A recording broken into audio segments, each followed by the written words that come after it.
નમસ્કાર, સંદેશ ન્યૂઝમાં આપનું સ્વાગત. હું કિન્નરી. સમાચારો પર કરીએ નજર. પ્રદેશ ભાજપે નેતાઓ માટે નવો નિયમ બનાવ્યો છે. બેઠકમાં હવે મોબાઈલ લઈ જવા પર પ્રતિબંધ રહેશે. કમલમ ખાતે બેઠક પહેલા જ મોબાઈલ જમા કરાવી રજીસ્ટ્રેશન કરાવી ફોન આપ્યા બાદ જ પ્રવેશ મળી શકશે. નેતાઓની અશિસ્ત કે પછી અવિશ્વાસને કારણે આ મોટો નિર્ણય લેવામાં આવ્યો તે સવાલ થઈ રહ્યો છે. નવી બેઠકો શરૂ થતાં જ આ કડક નિયમ અમલી કરવામાં આવ્યો છે.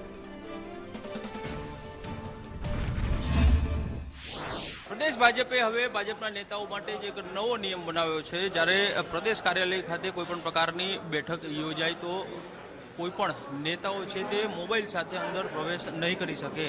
સૂચનાઓ લખવામાં આવી છે કે અહીં રજીસ્ટ્રેશન કાઉન્ટર ઉપર જ્યારે રજીસ્ટ્રેશન કરાવવામાં આવે ને ત્યારે મોબાઈલ જે છે તે ફરજિયાત બહાર જમા કરાવો અને તેના માટે થઈને એક ટોકન સિસ્ટમ છે તે પણ રાખવામાં આવી છે, જેથી કરી અને કોઈ નેતા છે તે મોબાઈલ અંદર લઈ જઈ અને પ્રવેશ ના કરી શકે.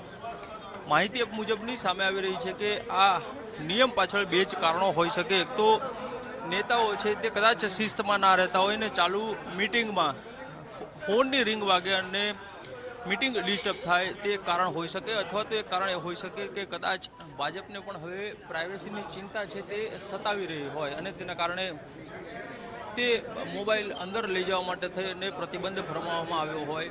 કારણ કે ઘણી વખત એવું થતું હોય છે કે બેઠકમાં કોઈ ભાજપની આંતરિક બાબતોને લઈને ચર્ચા થતી હોય છે ને ત્યારે તે બાબતો છે તે બહાર આવી જતી હોય છે ને તેના કારણે પણ કદાચ બેઠકમાં અંદર મોબાઈલ લઈ જવા ઉપર પ્રતિબંધ લગાડવામાં આવ્યો હોય. ભૂતકાળમાં પણ એવું થયું હતું કે જ્યારે એક વખત બેઠક યોજાઈ અને ત્યારે ચાલુ મિટિંગ છે તેને હોલ્ડ કરવામાં આવી હતી ને તમામ નેતાઓને બહાર કાઢીને તે લોકોના મોબાઈલ છે તે જમા લેવામાં આવ્યા હતા. ત્યારે હવે આ પ્રથા જે છે તેનો જ પ્રારંભ ભાજપ દ્વારા કરવામાં આવ્યો છે.